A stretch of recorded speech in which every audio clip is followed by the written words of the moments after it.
আচ্ছা, আজকে আমি বানাবো ঝালের ঝোল।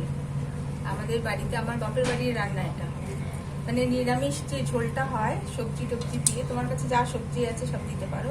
এর মধ্যে আমি দিয়েছি ফুলকপি, আলু, শিম, বেগুন আর কচু দিয়েছি একটু। এর মধ্যে পেঁপে, কাঁচকলা সব দেওয়া যায়, আর পড়বে বড়ি। আর এটা নিরামিষ ঝোল। আর ছোলার ডাল ভিজিয়ে রেখেছি একটু, এইটা দিয়ে বড়া করব। আচ্ছা, ছোলার ডালটা আমি আগে কাঁচা লঙ্কা আর হিং দিয়ে পেস্ট করে নেব। হিংটা দিতেই হবে, ছোলার ডালে ওই হিঙের গন্ধটা খুব ভালো লাগে, করে দেখো, ভালো লাগবে। আচ্ছা, এটা ছোলার ডালটা নিয়ে নিয়েছি। এবার একটু এর মধ্যেই দেবো হিং। এখন হিং মানে সেরকম ভালো পাওয়া যায় না, আমাদের সময় তো সেই কাবুলিওয়ালাদের কাছ থেকে আমরা খাইতাম। দুটো কাঁচা লঙ্কা, একটু জল দিতে হবে, পেস্ট করে দেবো।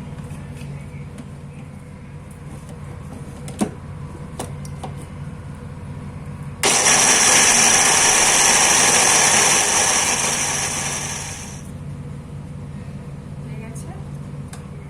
খুব পাতলা করা যাবে না, এইরকম একটু দরদরা থাকলে কোনো অসুবিধে নেই, কারণ ভাজার পরে মুখে পড়লে ভালোই লাগে বেশ। আচ্ছা, প্রথমে সর্ষের তেল দিয়ে আগে বড়াগুলো ভেজে নেব।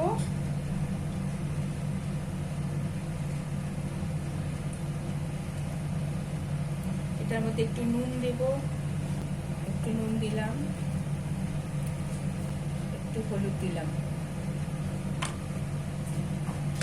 সব মিশিয়ে নেব।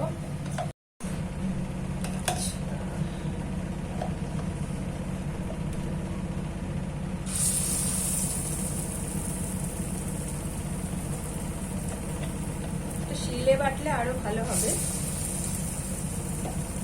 আমাদের তো এখন সব শর্টকাটে কাজ।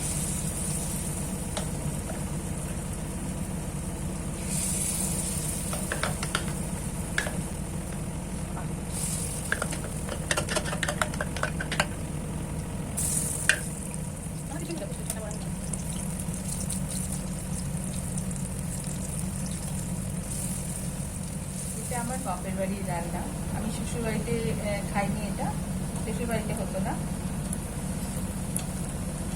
আর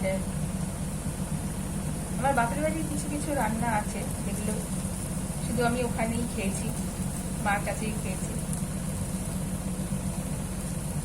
যেমন একটা আমি ভিডিও করেছিলাম, এঁচড় দিয়ে কলমির শাক দিয়ে একটা চচ্চড়ি, তার মধ্যে কাঁঠালের বীজ, তারপর চিংড়ি মাছ, এই সমস্ত দিয়ে দারুণ হয় খেতে। আচ্ছা, বড়াগুলো ভাজা হয়ে গেছে, এবার তুলে নেব। এই বড়াগুলো ঝোলে পড়ার পরে না একেবারে রসগোল্লার মতন হয়ে যায়, টুসটুসে, ঝোল ঢুকে খেতে খুব ভালো লাগে।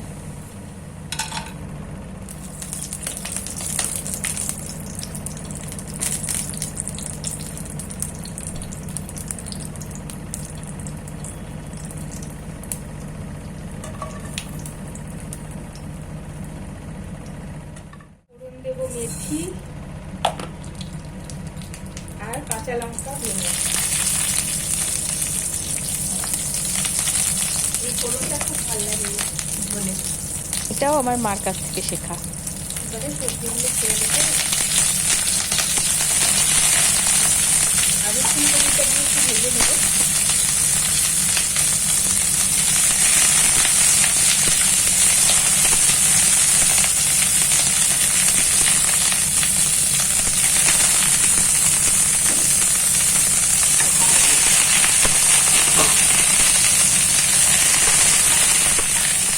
দেবো নুন,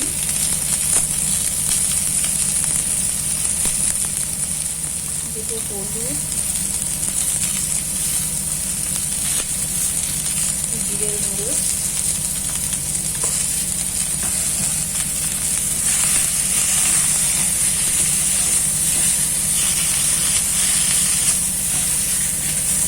আর কোনো লঙ্কার গুঁড়ো দেবো না, দরকার হলে একটু গোলমরিচের গুঁড়ো হয়তো আমি দেবো, একটু গোলমরিচের গুঁড়ো দিয়ে দিলাম ঝালের জন্য। এবারে জল ঢেলে দেবো। কষানোর জন্য যেটুকু জল দরকার সেটুকু দেবো, এখন ঝোলের জন্য জল দেবো না।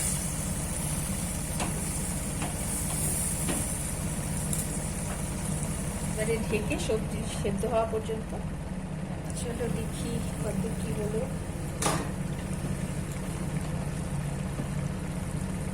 আলুগুলো সেদ্ধ হয়ে গেলেই বুঝতে হবে সব সেদ্ধ হয়ে গেছে। হ্যাঁ, আলু সেদ্ধ হয়ে গেছে।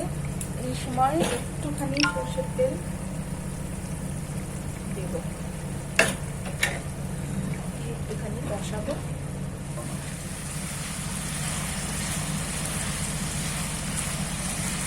অসাধারণ স্বাদ হয় এটার খেতে, গরম গরম ভাতে অপূর্ব লাগে। এবার আমি ডালের বড়াগুলো দিয়ে দেবো, আর বড়ি ভেজে রেখেছিলাম সেগুলো দিয়ে দেবো। ঝোলের পরিমাণ অনুযায়ী জল দেবো।